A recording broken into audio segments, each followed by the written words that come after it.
This is the part 5. In this part 5, we are going to study about the aquatic habitat. Before going to start this, I would like to recall some of the points what we learned in a part 4 video. In a part 4 video, we learned the 3 reasons. Okay. The first one is grassland, mountain and a desert land while considering some of the plants and as well as the animals. Okay. This is all about the part 4 video. Okay. Let me continue. Children, look at the board. So, today's objectives of the aquatic habitat. What is this aquatic habitat? I told you already, my dear children, you are known about the meaning of the aquatic habitat. The aquatic habitat means the organisms, they lead their life very naturally in the water. Okay, is called as an aquatic habitat. Which are the examples we have to consider here? Okay, by considering the 2 reasons, the oceans and the ponds and lakes. These 2 reasons we are going to be considered as an examples for the aquatic habitat. Okay, so let me continue one by one. First, we should take the oceans. Oceans is it is very easy and very familiar with you people. Okay, oceans nothing but a seas. Okay, so in these oceans we are going to be seeing several organisms. Those are live in the water. Among those, fishes are the common animal we are going to be referred in those areas. Okay, so we learned already about the fishes. What are the features of the fishes? Okay, these fishes have a gills for the respiratory purpose and they are going to be used the oxygen present in the water. This is the first point. And the second point, these almost all the fishes, they have a streamlined shape. Okay, they have a streamlined shape. This is the second feature of all the fishes. Next, what is in this ocean we are going to be consider some of the examples. Okay, those are squids and as well as the octopus. Okay, my dear children, please look at the picture, squids and octopus. Okay, so what are the specific features of these squids and the octopus? Okay, first of all, I would like to say the shape of these 2 animals. How the shape of these animals? Yes, definitely these 2 squids and octopus, they don't have a streamlined shape. Okay, they live or they stay in a deeper ocean. This is the second point. What is the third point? Okay, they are going to be swim in the water. At the time of swimming, at the moment in the water, at that time they make their body streamlined shape. Okay, this is the specific feature we can identify in these squids and as well as the octopus. Okay, I hope it's clear. Next, I would like to take another one pair of animals which are living in this ocean area itself. What are those? Okay, the first dolphin and as well as the whales. I think we might have known and we might have seen this whale and as well as the dolphins. What is the nature of these 2? Yes, definitely these are, okay, they don't have a gills. This is the specific feature of these 2 animals, dolphin and the whales. They don't have a gills. Instead of a gills, they have a respiratory organs in them. Those are called as an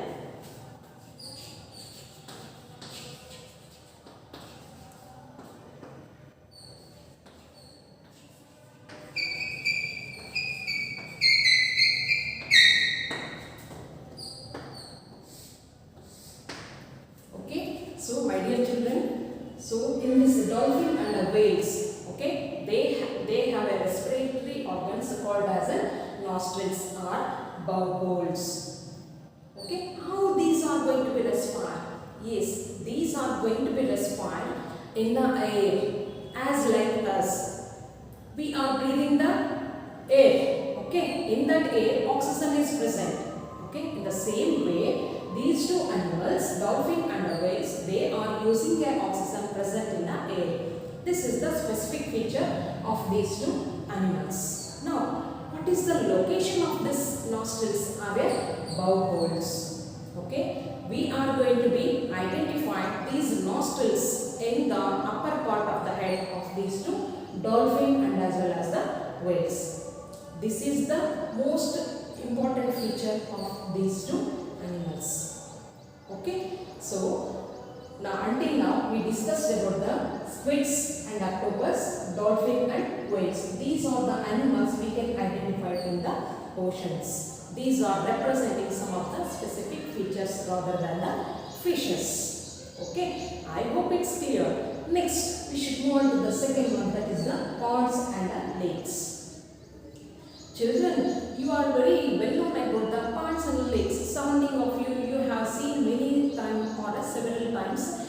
Okay, the ponds and the lakes. So, in the nature, we are going to be seeing these ponds and the lakes. In that ponds and the lakes, we are going to identify some of the organisms with respect to plants and as well as the animals. Okay. Now, let us discuss which of the plants they are going to lead their life here and which of the animals they are going to lead their life here. Discuss one by one. First, we should take the plants. Okay. Children, so look at the picture. These are the aquatic plants. Okay. These are purely live in a water, lead their life in a water. These are the, we are going to call that as an aquatic plants.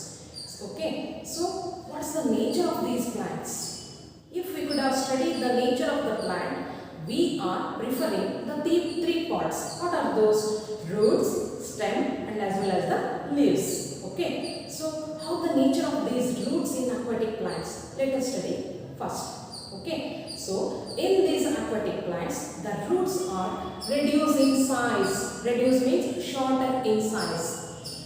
Okay, this is the about the size. What is the function of the roots? Yes, definitely the function of the roots in aquatic plants is it can fix the plant or it can hold the plant firmly in the soil. That soil which is present inside the water. Okay, this is the main function of the roots of the aquatic plants. Next, second one, stem. What's the nature of this stem of these aquatic plants? Yes, the stem is long, hollow and light. Okay, so one word I have used here, hollow. Hollow nothing but. Okay, just to consider, this is one structure here. Empty.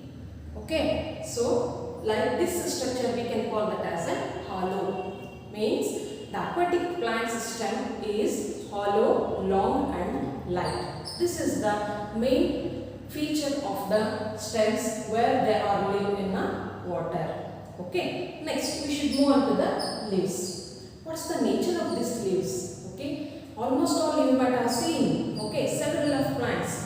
The leaves and the flowers, they are floating on the surface of the water. Okay, children, will you give me one example for the flower floating on the surface of the water? Yes, you are right. Okay, the lotus is the best example. Okay, that flower, it floats on the surface of the water. Okay, and some of the leaves, they are in a submerged plants. Submerged means the plant purely it can be merged in water. Sometimes it can be grown upside.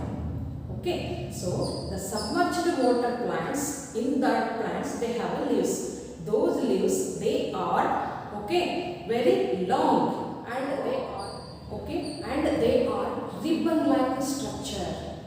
What's the use of this ribbon-like structure? Yes, with the help of this ribbon-like structures, sometimes okay, these leaves they are bent when the water is flowing. At that time they are bending very easily. These are the features we are going to be identified in the leaves of the aquatic plants. Okay, my dear children, I think you understood about the features of the roots, stem or leaves. Okay, those are present in the aquatic habitat. Okay, so let me continue by considering the example animal as a frog. Children, you might have seen several times, even though sometimes you are playing with the frog, right? Okay, so please look at the picture. Frog. Okay, surrounding of you might have seen several times. Okay, so just I am going to say about the frog. Frog we can call as an amphibian. Okay, frog we can call as an amphibian.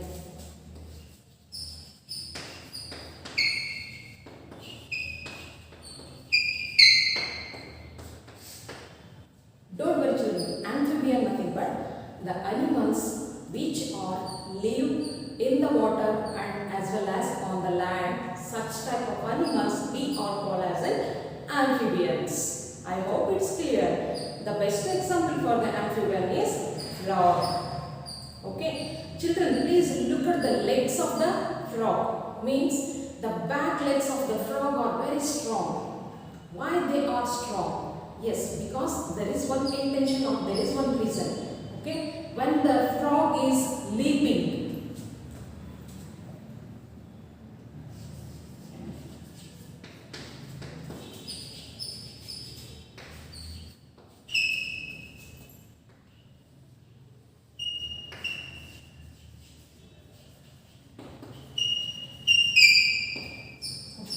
when the frog is leaping and catching the prey, at that time the back legs are very useful for the frog. This is the one nature we can identify in the frog. What is the second one? Yes, in the frogs, okay, in the legs means we are going to identify the feet. Okay, in that feet we are going to identify structure. What is that structure? Webbed-like structure. Okay, a webbed-like structure we can identify in the feet of the frogs. What is the use of this web-like structure in the frog? Yes, it can be help when the frog, okay, it can swim in the water. At that time, the web-like structure of the feet, okay, of the frog, it can be helpful. Okay, children, so these two are the different points we are going to be identified in a frog by considering the examples for the ponds and as well as the lakes reason. Okay, children, you understood very clearly regarding the aquatic habitat. Okay, so let me continue. My dear children, from part 1 video, okay, now we are in part 5th video. Okay, just to recall some of the points from all those parts of the videos. Okay, we are going to be seeing adaptations, habitats by considering the several examples of the animals and as well as the plants. Okay, a wide variety of organisms we could have seen in the world. Okay, now there is a question in our mind. Before going to do that, okay, before going to say about the next point of the lesson, just I am going to recall the first activity in the part 1 video. What is that activity? I told you, my dear children, there is a 5 columns in that activity. Okay, mountain region, grassland, forest, okay, and some of the areas. By considering some of the areas, you could have write the name of the animals, plants, and also some of the leaves which are dry and wet leaves, and some of the pebbles, okay, some of the skeleton of the animals, okay, and variety of the soil. You could have list all these things in that particular chart. Okay, now just I am asking you one question. Just you bifurcate them, all those materials, into 2 categories. The first one is living and second one is non-living. Okay, under living column, which are the examples you are going to see? The plants and the animals. Okay, in the non-living column, you are going to see the leaves. Okay, the skeleton of the animals, pebbles, types of a soil. Right? So these are you are going to be preferred under the column of the non-living. Now the question arises in our mind, why we are going to be separate these two? Yes, definitely there is an intention. That is the main intention of our topic, that is the living organisms characteristics. Just to compare the characteristics of a non-living with the living organisms. Okay? Yes, definitely an enormous difference we can identify in the living and as well as the non-living things. Okay? So my dear children, we are live. Okay? Almost all the animals and plants we are going to be alive. Okay? But just to consider some of the examples, chair, table, piece of chalk. These are the examples, but these are not alive. Okay, we are prefer as a non-living, and which are the alive, we are going to be prefer those as living things. Okay, now just you are going to be moved from one place to another place. Means you are going to move from Kotturu to Bangalore. Okay, through the vehicles. Okay, as for your comfortness, you are going to be using some of the vehicles. Okay, car, bus, train. These are all we are going to be used. We are moving from one place to another place. Okay, my dear children, I will ask you, what about the car? What about the train? Will you consider as a living or non-living? Definitely. Okay, we are considered those as a non-living. But they are moving. Yes, definitely they are moving with the help of the living organisms. Means from the human beings they are going to move. Okay, next I will give another one example for you. Okay, just to consider a plants. You are going to be already decided the plants are the living organisms. But I will ask you one question, my dear children. Are the plants move from one place to another place? Does the plants show some movement? Okay, these are all the questions arises in our mind. Okay, some of the places, in some of the reasons, okay, we are going to be ask a solution for ourselves. But we are considering these are living, but they are not moving from one place to another place. Yes, my dear children, from all these instances, I would like to give one statement. What is that statement? The living things, definitely they are differ from the non-living things. Even though the living things doesn't show all the characteristics. As I told you, the moment. Right? Okay. So, what I am going to say, the living things, they have a specific identified characteristics. That's why we are going to prefer those as living organisms when we compare with the non-living organisms. Okay, so let me stop here, my dear children. In the next session, in the part 6th video, we are going to discuss which are the living characteristics. Means which are the organisms they are lead their life naturally in the environment. So what are the characteristics they involved? Okay, so to prove this, I am going to give a solution in the next session. Okay, so before going to wind up the session, in this session we have learned about the aquatic habitat by considering the oceans and as well as the ponds and lakes. By considering these two reasons, we might have studied some of the features of the plants and as well as the animals. Okay, I hope it's very clear for you children. Okay, so we will meet you in the next session. Okay, thank you.